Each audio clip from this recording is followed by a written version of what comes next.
Hey, Greg. How you doing, man? Rough day. How you doing? Yeah, rough weekend. Yeah, definitely. I'm it's a lot to take in. I am trying to be mindful. I'm taking 15 minutes every morning to meditate. I'm using a sort of breathing technique and that is in time with sort of a dropping of my shoulders and a clenching and unclenching of my fists. I'm trying to channel my not just despair but really rage into self-actualization.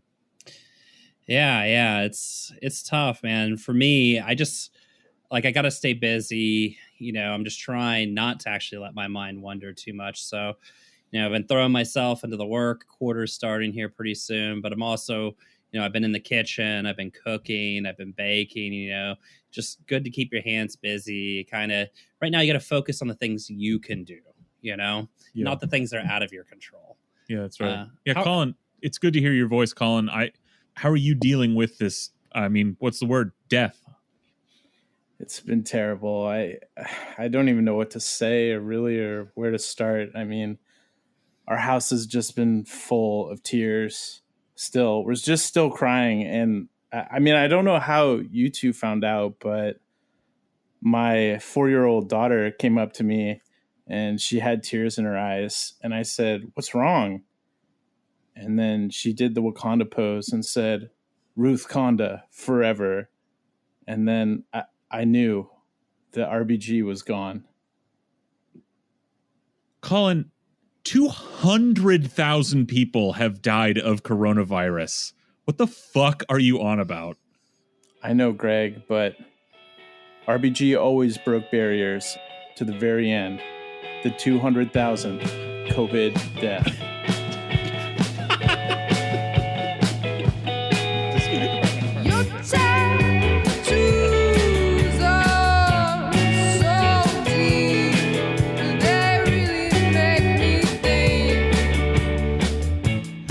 Welcome back to Seattle Sucks, a podcast about hating the city we love. We're here. We're doing it. Yeah, we're back, and the smoke is gone. I don't think it's a coincidence that we decided to record today and the smoke disappeared. Well, I heard when basically an entire quarter of the country was up in flames, that meant you were going to get a new Supreme Court justice. Is that right? That was the smoke signal. When the countryside pours black smoke, we're in need of a new justice. Yeah. Well, I'll tell you where I was at, and I will always remember where I was at when RBG died, just like all of you will. But I was in Eastern Washington with my Republican father-in-law, who just leaned over to me in the chair as he was trimming his weed. He leaned over in the chair and just started laughing. He goes, "Hey, man, RBG died," and then we actually bonded over a good laugh. Over a good laugh. Okay, I found out RBG died when I was busy mourning for the 200,000 COVID deaths on the Slack. In a post, the text of which is just from Brian, and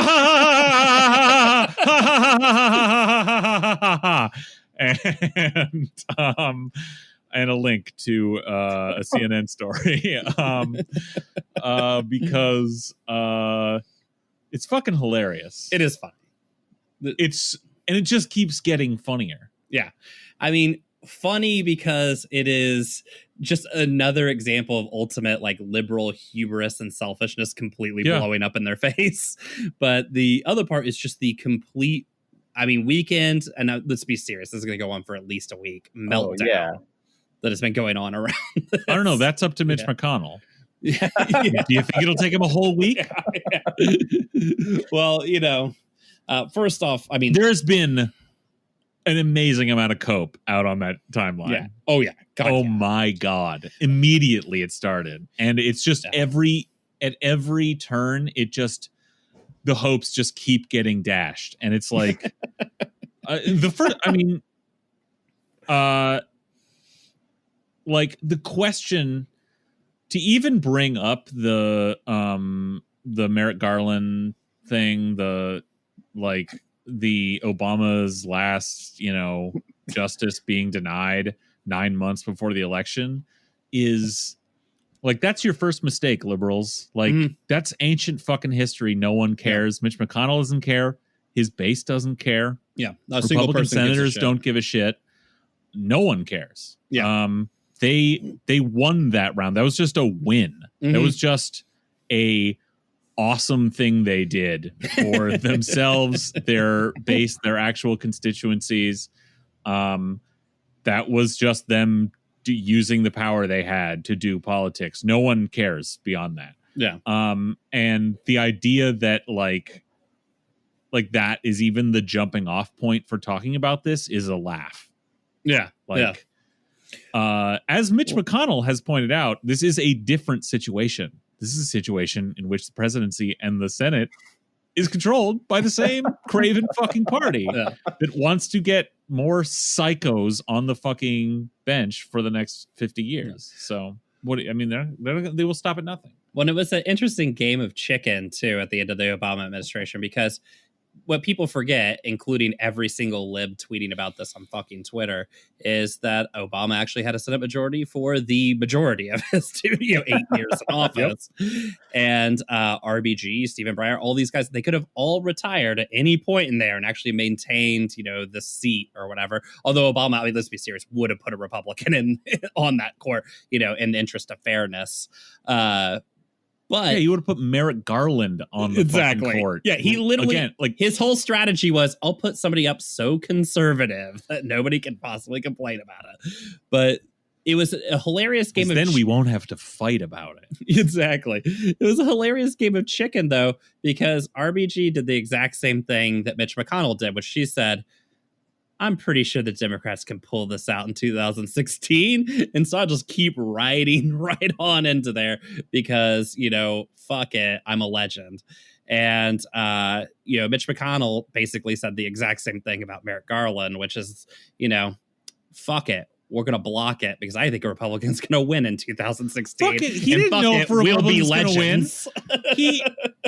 It didn't matter. It doesn't matter. That's the thing. Is like he was operating in like a real world with like like that wasn't like an insane fantasy. He was just doing politics. Is like there. Who knows?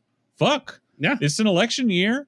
Fuck it. Anything could happen. Why not? Why? Like it's no skin off his nose. It's no like. Why not block it? Right. It only.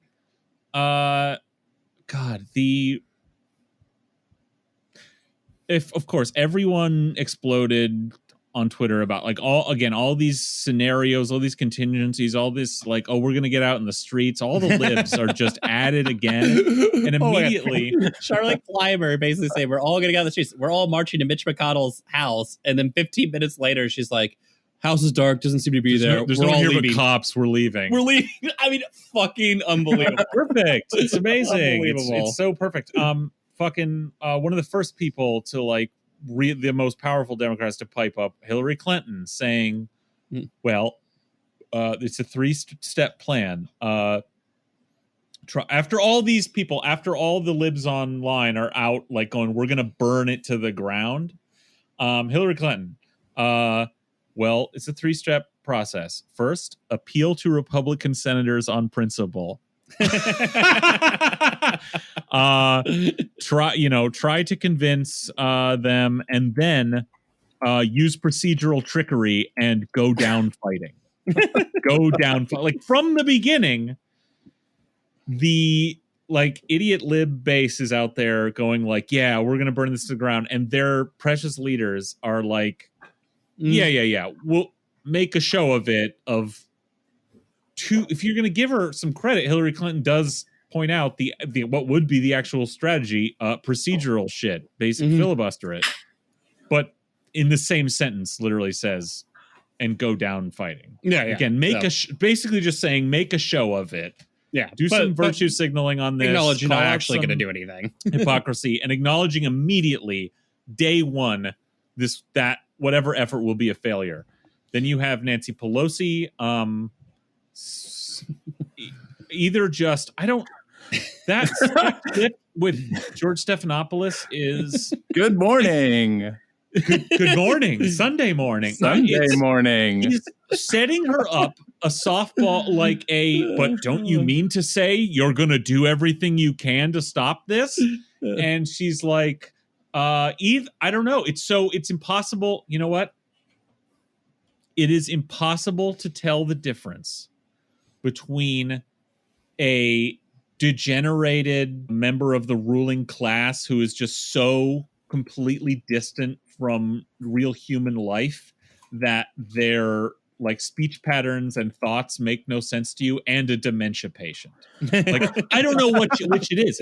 Is she just so annoyed at being asked to commit to do anything, even just for the sake of political posturing, which is all like Stephanopoulos was trying to set her up for, to just lie and say, yeah, we're going to really fight this?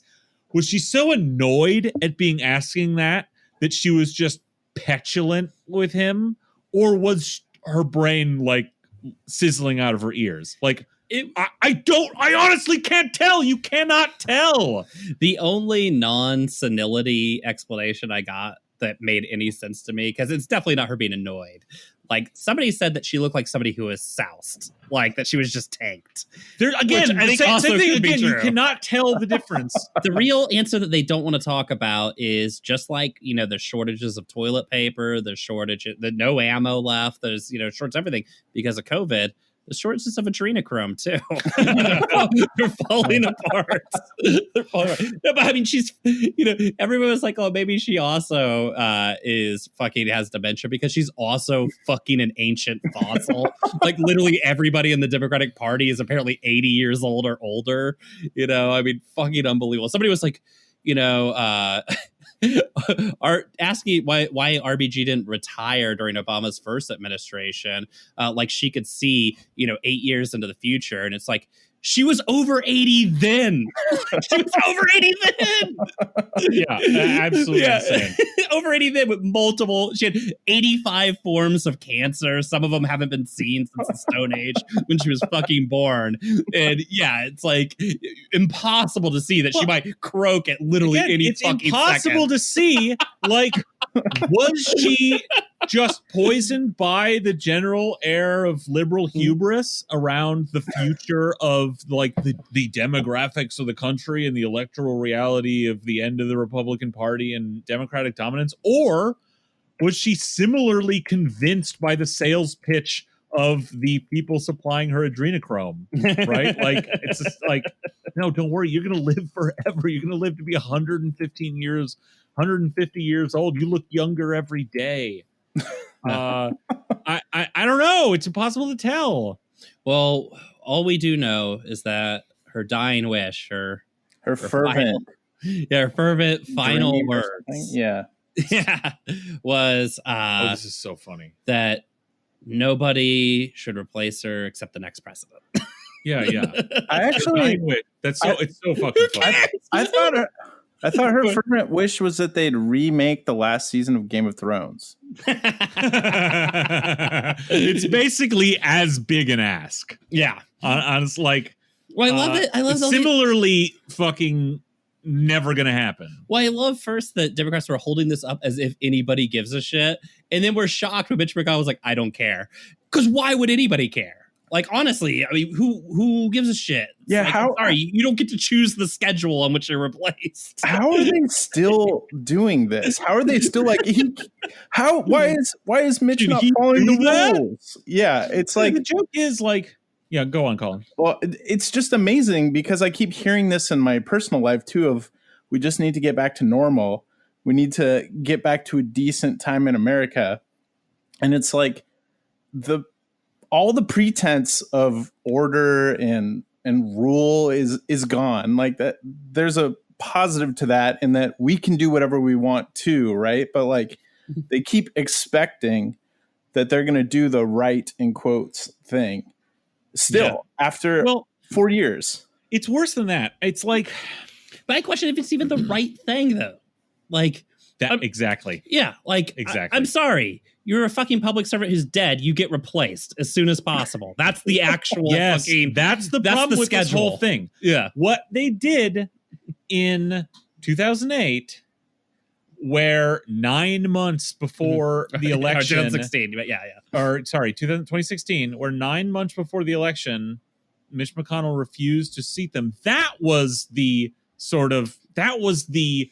great feat of political grit and an unconstitutional crime, if you can characterize. That's the thing there's an argument against.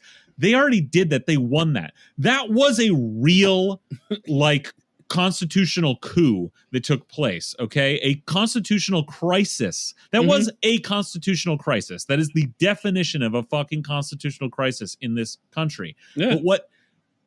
But they won it because even given that, the enormity of that, of refusing to seat a fucking justice, to have the vote, the Democrats could not make the fucking hay out of that, could not, forget not even outmaneuver it. They couldn't make the hay out of it to make it happen. They couldn't, they just let it roll over them and gone, can you believe this is just, can you believe they're doing this? Oh my goodness. Well, this is gonna, this is really gonna hurt them in the upcoming election, is what they were all thinking. That's already done. That's the past. No one gives a shit.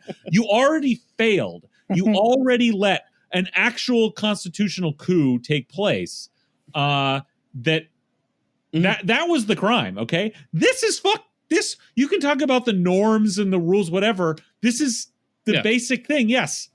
A justice has died. It's the job of the sitting president. And you can talk to me all you want about various times there have been norms where this has not been, whatever. I fuck off. No, that shit doesn't matter. It never did. Those are choices people make when when power is basically aligned. Like, it doesn't, these are all choices. Now, this is the thing. This is, when they do this, they're going to be just fulfilling their constitutional duty. But of course, immediately, everyone's like, but Ruth Bader Ginsburg didn't want the seat to be filled. Yeah. It's like, well, okay, she's dead, and the Supreme Court has no say. Certain libs were out saying Justice Roberts should send a strongly worded letter to Trump insisting that he wait. It's like, this is some serious fucking cope, because on every level that is insane. First of all, Trump and McConnell don't give a shit. And there's no reason they should. Secondly, the idea that Roberts, I'll put it down, he's not gonna say shit. Yeah, because he doesn't give a shit either. He doesn't. He wants it to happen. Are you kidding? People are the libs in the age of Trump, because Roberts has let a few tiny little things slip through the court that he's voted with that they didn't hate, think he's on their side or something. This is a very conservative justice whose main priority, like all of them, is maintaining the fucking sanctity, independence, and political viability of this rotten fucking institution, this undemocratic fucking cesspool of wizards we appoint for life. Okay. And that's why he sometimes, because he fucking reads he reads the wind. He sees where the wind's blowing, what the court has done for the last many generations. And he's not gonna fucking say shit about this. And if he's pressed on it, he's gonna say, blah blah blah blah, the Constitution, the Senate, the presidency, and he's gonna say as little as possible, and he'll be right. From his perspective, from the perspective of our dog shit Constitution, the awful institution of Constitution, and the awful institution of the Supreme Court, he'll be right to stay the fuck out of it. It's not his fucking job. He has no constitutional role in appointing appointing people to the court. The next thing is I don't know. The joke through all of this. I mean, Dick Durbin was out on TV saying listen, everyone's, gosh, all of our constituents are out there just asking us to oof, boy, like filibuster and oof, boy, do all its procedure, stop it at any cost. And boy, that's just not how the Senate works. You know, we got to let things go. And it's like, well, actually, that's the thing that's full of shit. Okay. Mm-hmm. No, Justice Roberts can do nothing. The Democrats in the Senate absolutely can. Absolutely. If they want to stop this, they absolutely can. It's not hard. They can do it. Sure. You don't have to have control of the Senate. Now, who knows? At least they can try. They can do everything. I wouldn't be surprised if they tried to stop this.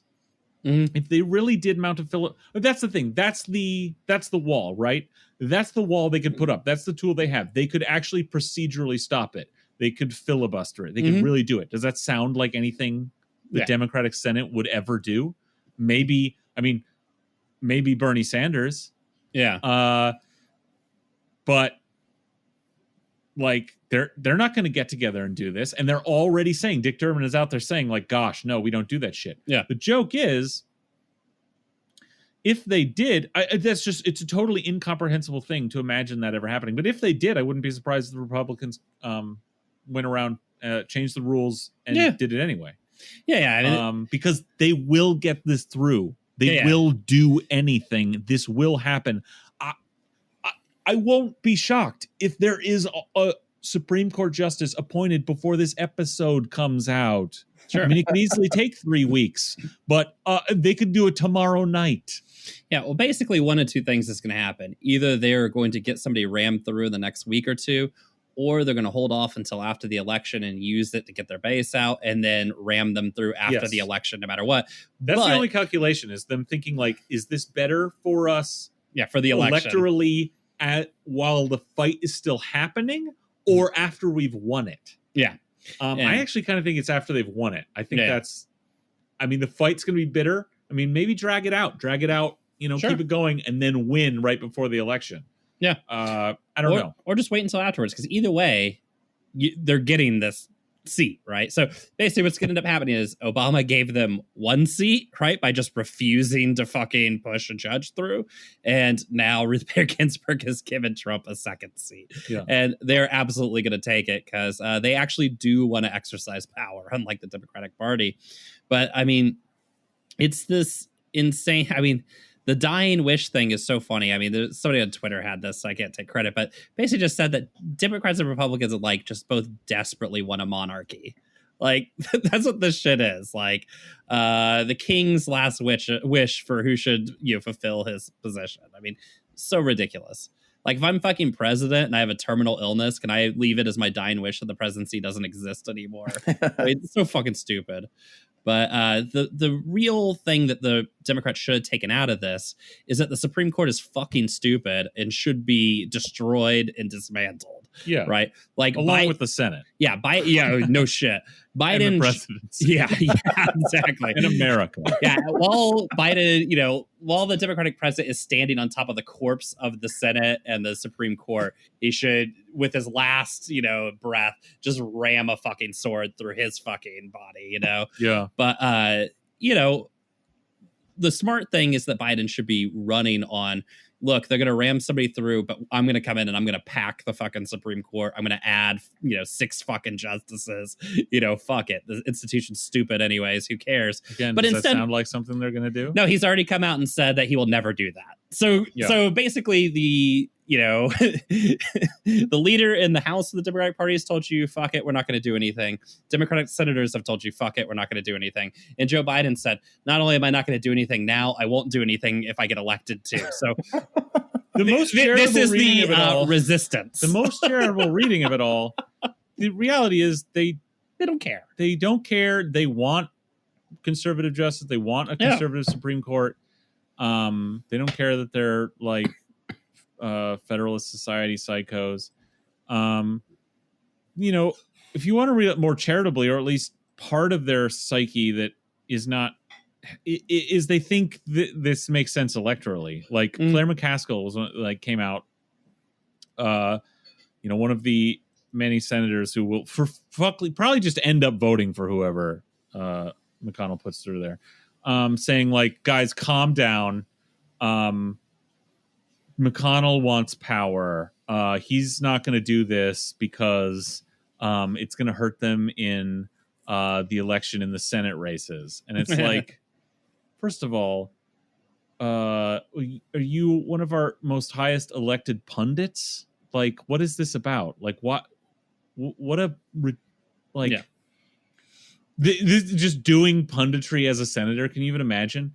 And completely wrong. Like, how does someone who's been in the Senate for that long as Claire McCaskill has been there since I think the fucking 90s, not like immediately understand that they're gonna do this, and instead coming out going like, "Don't worry, it doesn't make sense electorally for Mitch McConnell to do this." Then, if you say, even if you accept her absurd premise that this could be bad in the Senate races, they're still gonna put this justice through. It's not gonna be, Mitch McConnell's not gonna fucking lose his race. Like, well, and also, do you think they care more about a Senate seat that they'll just get back in 6 years? Yeah. Or a Supreme Court seat that they'll keep for fucking decades? 50? Because they're gonna fucking put somebody's like 25 years old. Yeah. Like, it's gonna be Barron Trump or somebody. Here's the thing. I don't know where she's getting this shit about, like, this being electoral poison for them. That doesn't... It's fantasy land. That's crazy. The libs have once again retreated to fantasy. The whole thing, this whole fight, what the major electoral effect I think will probably have is drive up turnout overall. It will juice the Democratic base, but it, to whatever degree. But I mean, it's so...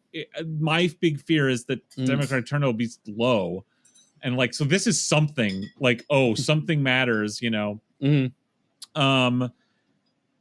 but it's going to do this fucking same thing so what? If this becomes this big thing, if people start paying attention, people get really like hyped over this shit, maybe we won't have the lowest turnout election in ever, in 50 years. Maybe that'll be the effect of this, but it's going to juice the Republican base just as much. I think whoever wins this fight is going to feel it, the rewards of it most electorally in the Senate races and the presidential election. Now, it's harder for the Democrats to win this fight because it's just about, like, they have to, election day, they could still pass it. They could still get someone through after, but I don't know.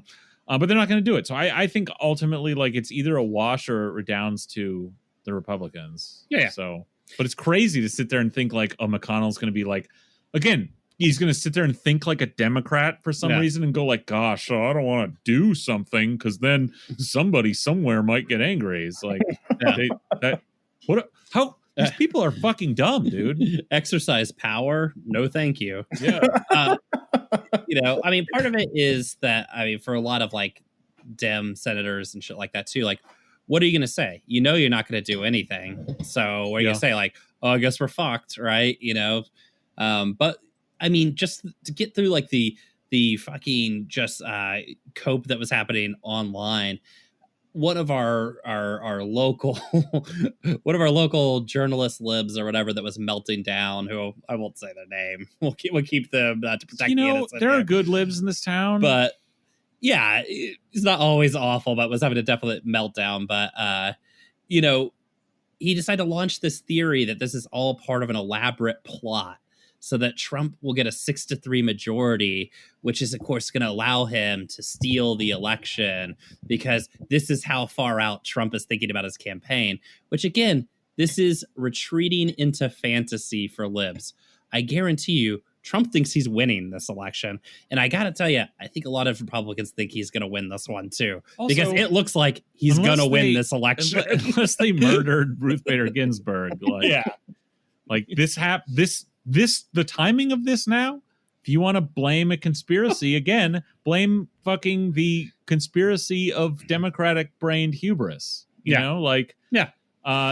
100% how the timing plays out here. This is on the Democratic Party. They're going to do it because that's what they're in power for. They're going to do it because Mitch McConnell's going to get it through because he knows, just like he knew the last time, there's a chance the presidency could change hands. Sure. So he's going to fucking do it. Going to do it because he's in power. He's the Senate majority leader. The Republicans control the Senate, and they're just going to do it because that's what you do. when you're in power, you're there to do things. I mean, it's so fucking basic. And yes, look, it's not crazy to think that in like a nightmare scenario befitting the year 2020, this could be an exceptionally close election that could be challenged in the courts, and that it could come down to either the thing that doesn't matter is if they don't have Ruth Bader Ginsburg on the court, then you've got this even numbered court that honestly probably still there's no scenario where it doesn't go Trump's way anyway. If this comes down to a contested thing, the votes, even with Ruth Bader Ginsburg, they would still fucking give it to Trump. The court's only got more conservatives since 2000. Are you fucking out of your mind? My God, there's no scenario where if it's that bad, if it's this like 2000 scenario where there's fucking close in some big states and they're fucking stealing it, the court's going to give it to him. If she was alive, now that she's dead and with only 8 people on the court, it'll go to Trump. Yeah, because in the end of the day, part of what happened is the people, the opposing force, are Democrats. Mm-hmm. I mean, Al Gore just fucking rolled over. And like everybody understood that. Like these things aren't just the Supreme Court in 2000 didn't, like, conservatives on the court didn't like get together and like huddle together with their fingers steepled going, holy shit, man, I'm rock hard to steal this shit and just brazenly get away with it. They looked around and went, oh, this is going to work. This is, it's all this is just a domino to knock over. No one will give a shit. This is perfect. Great. We have an excuse. It's all been set up for us. It's perfect. It's teed up. It's beautiful. And sure enough, and they read that room right. They're right. It didn't matter. Democratic Party did not care. God. Al Gore did not care. Al Gore stood on the floor of the House and said, while I strongly disagree with their decision. And that was the most I'm going to make boring fucking movies. That was the most vocal his opposition to the theft of that election ever got. And that was it. And so I'm sorry if this is a very low turnout election with some very close states, one way or another, it redounds to Trump because they have a fucking organization that is mad for power. They have because they're trying to fucking win, ground. Which turns out helps. They have Meanwhile, the Biden campaign's not even running a campaign. They're not even campaigning. They're doing nothing all they're doing is CYA to blame the left for the loss when it happens. You know, like they're barely campaigning. They could do anything. He could just to fucking win. He could lie and do anything, say anything. He could come out for Medicare for all. He could come out for something way less good. Just anything. He could do anything to try and juice the Democratic base, and they're not doing it. Well, to give you the perfect example of sort of fucking lib brain and the fact that they're actually not going to do anything about this, all weekend was just me tweeting at people, laughing and going, shut up, you're not going to do shit. But that guy from Pod Save America that likes to pretend he directed Iron Man fucking had some fucking tweet where he's like, oh, we should pack the court with 3 justices because, I mean, as people pointed out, they're like, oh, if you did that, it would still guarantee a fucking Republican majority, right? And he was like, no. Or no, it was 2 justices. You want to pack it with 2 justices, guaranteeing a Republican majority. And it's like that. This is the brain trust of the Democratic Party. This is the lib brain trust over at fucking Pod Save. Well, their plan for packing the court would ensure that packing the court had no fucking purpose other than when Dracula gets elected, president in 2024 for the Republican Party, that he'll pack the court with 500 justices and be like, oh, looks like we win. Just unfucking believable. It's so fucking stupid. But yeah, that is the depth of their thought on this. Just unbelievable. Well, yeah, it's truly awful. As much as I love to celebrate the death of the notorious RBG. And God, I wish we could stop fucking having to hear this or hear about how she became a pop culture icon anymore. She fucking sucks. She sucks. Her voting record sucks. She sucks personally. She's an awful human being. Yeah. Wretched person. Yeah, good riddance, you know. She's down in hell with fucking John McCain and all the rest of them. Fuck her. All the liberal heroes. Yeah, exactly. Soon to be Henry Kissinger. He'll never die. But while that was happening, a story got leaked out, I think initially by the New York Post and then confirmed by some others, that was equally funny, which was the Department of Justice apparently has, in some internal documents, started declaring Seattle, Portland, and New York City to be, quote, anarchist jurisdictions where the rule of law no longer applies and federal money no longer has to go. So how are you doing, Colin, living in the anarchist state? Oh, it's terrible. It sucks. Everyone you see, you have to just, you know, like make the anarchy sign in front of them on the ground with a stick. Mm-hmm. You know, I'm like 38 years old. I'm too old to be listening to fucking crust punk right now, and it's getting a little tiresome. I do like wearing all black though. That's nice. You know, I'm not against it. You know, especially, you know, when you're putting on a little weight, all black, it's slimming. Slimming, yeah. Well, what I don't like, you know, is I see this as essentially, this is like a classic colonial strategy of playing like multiple entrenched sort of bases of power against each other by elevating the anarchists. The Trump administration has upset the Antifa coalition. Now, you know, the black and red flags no longer flap and sink here in Seattle and Portland because you know, one group has been elevated for power over the other. This is the most territory the anarchists have ever taken, though, historically. So. Zing. But no, I mean, the funny part about all this is that this happened in the midst of what is supposed to, I guess, happen tomorrow. The upcoming vote on Seattle's reformed or amended budget, in which, you know, the Seattle City Council proposed an amended budget that, while not meeting even half of the demands of, you know, the people in the streets and Black Lives Matter and such. That's putting it generously. Yeah. Did have some cuts to SBT's budget. I've heard the estimates are like around 2%. Yeah. I mean, you know, all show. That was vetoed by Mayor Jenny. Now tomorrow is the vote to override that veto. So now that it's hit our anarchist state, you know, and our anarchist city council, I can only assume that they'll come back with an even greater cut to SBD. Ha ha ha. But yeah, the thing that we've all been waiting for, which is the Seattle Council's ultimate complete folding on this. Yeah. Well, a bill was put out today being referred to as the compromise bill, which seems to be introduced, you know, so that if or when possibly the veto override fails, there is another funding package for the rest of the year to consider, which is basically cuts nothing and actually basically is nothing, even offers like more money for recruitment bonuses for 2020 for SBD,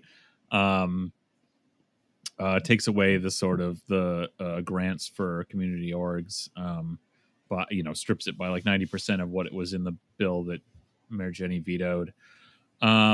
So yeah, they seem to be setting up a sort of 1-2 punch of, oh gosh, this, you know, veto override failed by one vote. And so now I guess, well, we're going to continue forward on our brave quest to rein in the SPD by keeping their budget exactly the same and doing nothing. Yeah, I mean, it's amazing that in the anarchist Republic of Seattle, that the Democrats still have to compromise with the right before they do anything. But as sort of a side note to this, I mean, on the show, right, we've speculated about all the yes votes that are going to turn into no votes.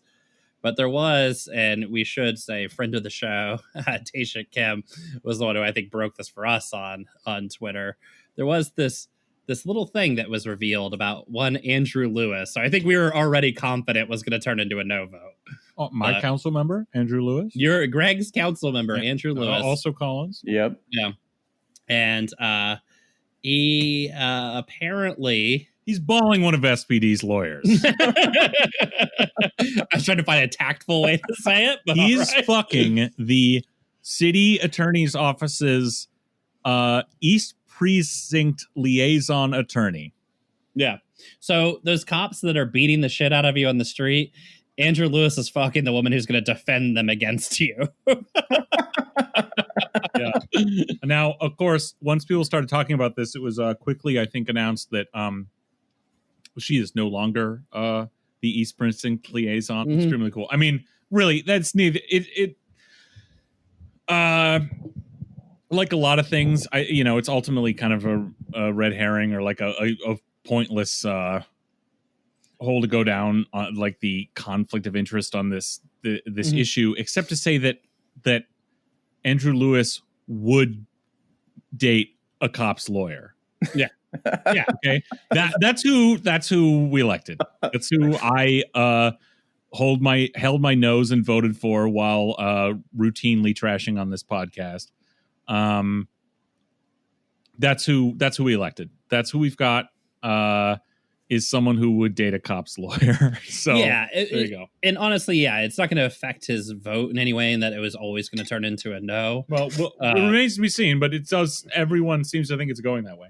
Yeah, it's mainly just very funny, and I think one of the funniest things is there is a photo of them that's one of the photos of them together is with Joe Biden, which is funny in its own right. But the other photo is presumably in one of their houses, I think. And there's one of the those awful drawings that were from the Women's March that are all of the they're supposed to show the many women of America, which is just the same sort of model, just drawn with different ethnicity markers on her. But my point of this is 100% Laura Baird, Andrew Lewis's girlfriend, was one of the many white women who broke out in enormous applause and cheering for SPD at the Women's March, like 100%. Oh yeah. And that, but just when I saw that picture and I saw that in the background, I was like, oh, fucking typical. Smash the button. Yeah. Holy shit. So we don't know how this is going to go down. I mean, by the time this comes out, they'll probably have had the vote. There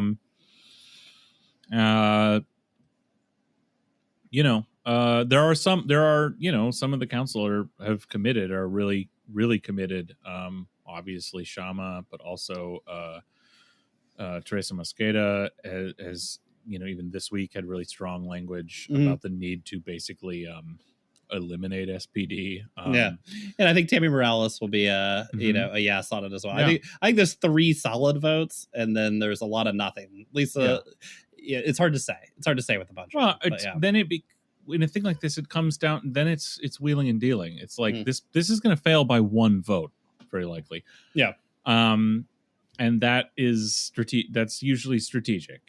Like whoever needs a yes vote, yes for vote their district in a thing where the legislation still fails. Lewis doesn't think he needs the yes vote because he represents fucking Queen Anne. Yeah. So he's gonna. It makes sense that he'll be one who takes the bullet of voting no on this to kill it. Of the people who were theoretically tepidly in support, last month. Yeah. But I mean, that's to be expected. That's like the role he has always and was always destined to play here. Yeah. Well, along with this awesome news about our new title, Anarchist State, came out also just a couple days ago. The Office of Police Accountability has released its findings for 6 of the cases of demonstrators being brutalized by SPD. And wouldn't you know it, after investigating themselves, the police have decided they've done nothing wrong. Yeah. Probably the most notable one of this is the officer who sprayed a child with pepper spray, which was on the first day of the protests and made national news as people were trying to like use milk and stuff to wash this out of this child's eyes. Yeah, we were down there that day. Yep. Yeah, we were right next to where that was happening. They decided that actually the officer did nothing wrong because he didn't intend to spray the child with pepper spray. So it was, and really when it comes 50-50. to crime, intention is all that matters. It was either whoopsie or he was a scared of the kid. Yeah. And those are the two cop defenses basically. And I think they felt that saying that he feared for his life from this child was a bit of a stretch, so they went with whoopsie-doo. Yeah. Didn't mean to. And that's it. That's the end. That's it. No, that's, you know, the fact that that can happen, that is just like the cost of policing a society, you know, that that you can accidentally just drench a small boy in pepper spray along with a bunch of other people is just, well, yeah, I mean, like, you know, what were they doing walking there? You know? Yeah, and apparently OPA in its report, one of the things I think they threw out there to kind of try and, you know, claim suspicious, or like to put a little suspiciousness on the child or whatever, was that the family had attained an attorney, and the attorney basically told the OPA to go fuck themselves when it came to interviews. And that's because that attorney is smart. Yeah. And the OPA is basically trying to use that to say, oh, what can we do, right? All we have is video, photos, witnesses, all that kind of stuff. What can we do if they won't participate, right? Yeah. Good lawyer. Oh, yeah, I mean... Don't play their fucking game. Yeah, I mean, the city is going to settle with this family on this. Yeah, when they inevitably sue them, now that now that the OPA process is done. Yeah. And, you know, and that comes out of, you know, the budget for, I don't know, you know, schools, housing the homeless, feeding people, I don't know, just anything you could actually want. No, it's going to go to paying out what I'm sure is going to be in every municipality, but certainly here in Seattle, a record year for police brutality settlements. Yeah. They also deemed that an officer who, this was another photo that went viral, an officer who put his knee on one of the protesters' necks, much in the same way as the officer who killed George Floyd, that he, in fact, did nothing wrong in, you know, choking this guy out in the street, and that his unprofessional statements were okay. Oh, good. So at least there's a process. So, you know, first 6 cases are through. Did they have any ruling on the in uniform SPD cops breaking windows downtown that night yet? Is that come up? Weirdly, that has not come up. Oh, okay. The OPA did mention that the cop who sprayed the kid, that there were 13,000 individual complaints against that cop for you know, pepper spraying that kid. So very cool that he'll continue to be on the force for a very long time. Can't wait till he murders a kid. Countdown until, right? Speaking of which, fucking cops in the area can't stop shooting people either. Yeah. The Washington State Patrol shot someone on Saturday, I believe. Yeah, and then we just had a Redmond shooting. PD killed. I know for sure this person's dead. A woman who called 911, and is now dead in Redmond. That was late last night. So they just can't help themselves. There's no help coming, guys. Look, The OPA is not going to, I mean, they pepper sprayed a child on camera and the whole world saw it. And the OPA just said, hey, boys will be boys. It just moved on. Yeah. Colin, you had, no help you is had coming. found the Redmond story. Was there other details? Not that I saw. I just like the quote from somebody that lived in that apartment building. Oh, yeah. You want to read that? This isn't supposed to happen here. Yeah, I don't have it up.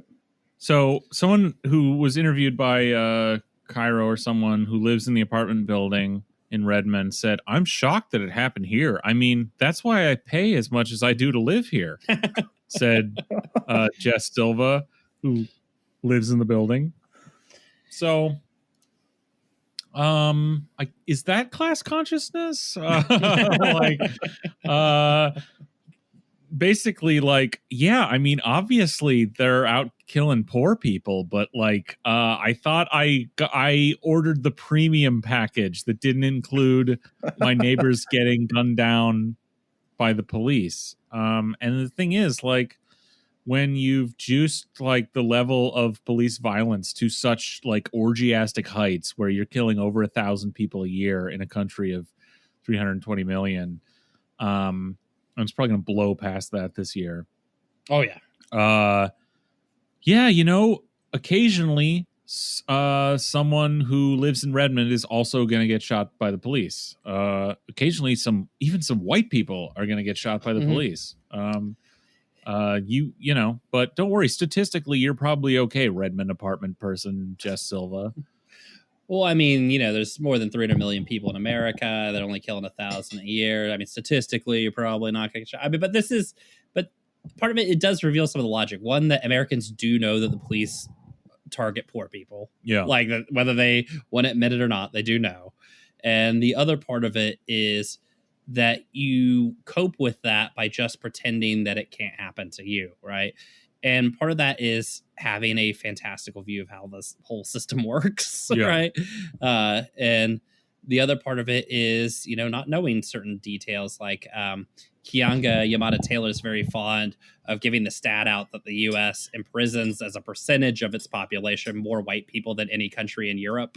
You know, like, there is a price for having a fucking police state, even for those that aren't as directly targeted by it, you know, that comes in there. And for this guy in his Redmond apartment complex that he thought was too fancy for a police shooting, I guess this is an awakening. We'll see what he does with it.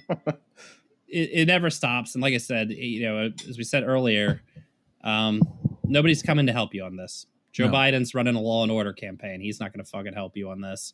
The Supreme Court is going to consist of, you know, once Joe Biden loses his election and all the other Supreme Court justices die, it's going to consist of 9, you know, 12-year-olds who are just like epic from like the epic Groyper meme forum. Or Chief Justice Colton Burpo.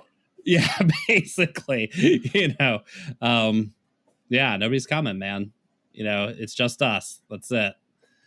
Didn't the Supreme Court refuse to hear a case on qualified immunity too in this last session? I don't know about this last session, but they've refused to hear them repeatedly in the past. So there's no reason to believe they would hear one now. Awesome.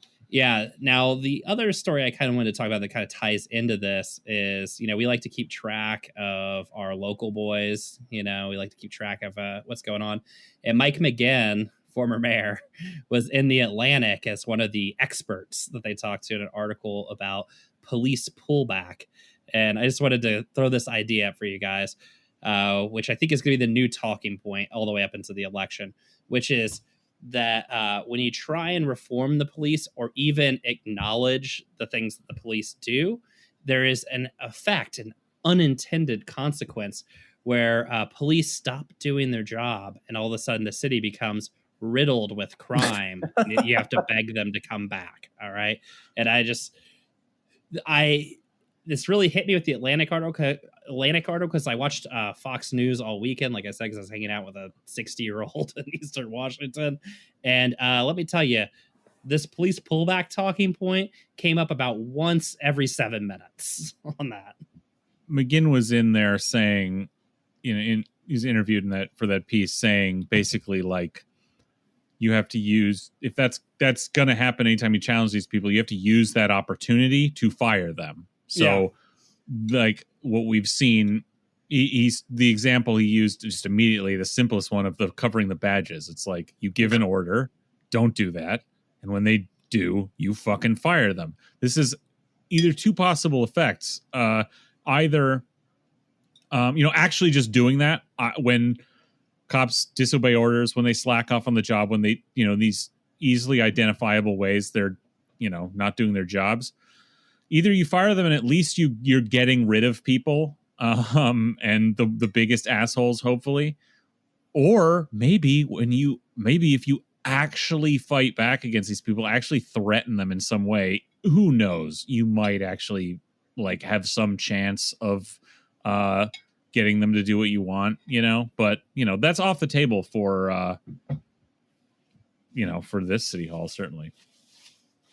Yeah, I mean, the thing is that it's a compelling for dumb people, or for people who just watch a lot of TV. It's a compelling narrative in that the police are portrayed almost as a like a natural weather event or something like that. And at no point, because the obvious answer to respond to this is, so when, the democratically elected officials, right, who are supposed to be in charge of the police department and represent the people, when they ask the police department to do something, or more importantly, to stop doing something, the police department is going to throw a giant fit and do whatever they want to do anyways. Basically, the whole argument is the police are out of control. Don't bother trying to reform them. Right. Well, the right-wing framing of it is, if you attack the police like this, you will weaken the police, and just necessarily their efficacy on the street will be down. But I mean, that's a very thin veil. I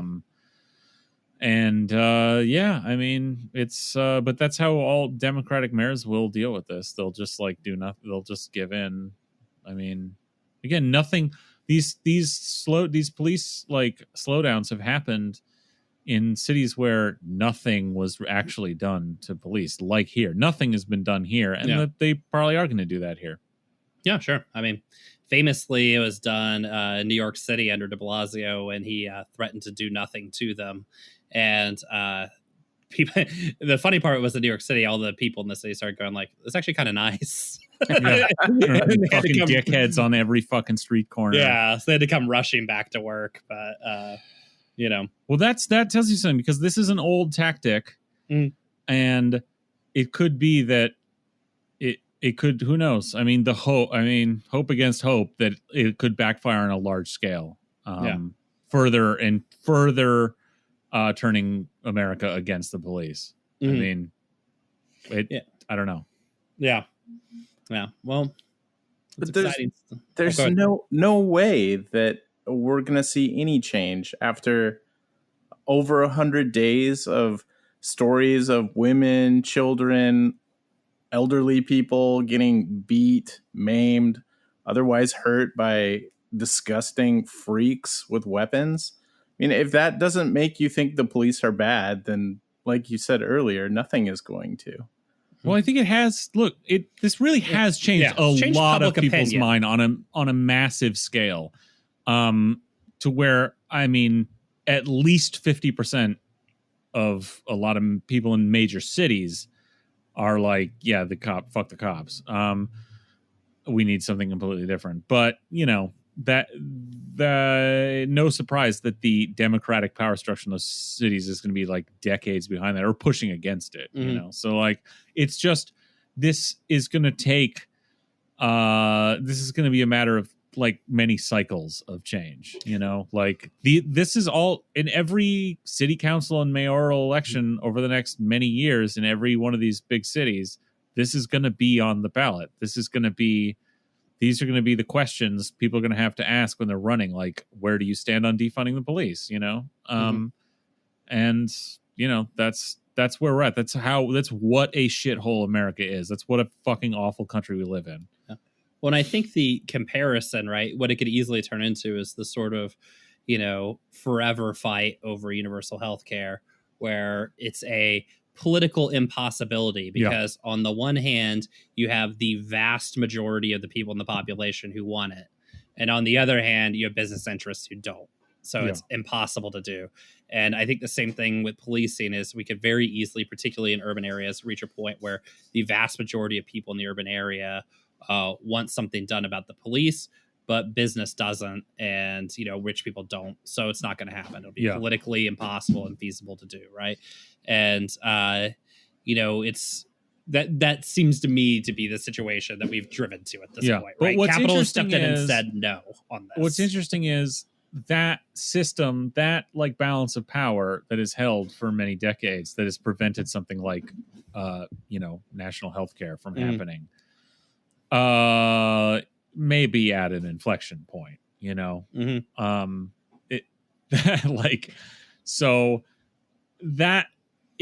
that is definitely a possible outcome over the next, say, 20 years. But at the same time, that system that is holding back against, reform against public opinion, we could see that collapsing this year. I mean, who the fuck knows, So there is still hope. Yeah. Well, good times. Yeah. Good times had by all. Great times. Great time to be alive. Colin, do you want to close this out with well, that sucks and all that?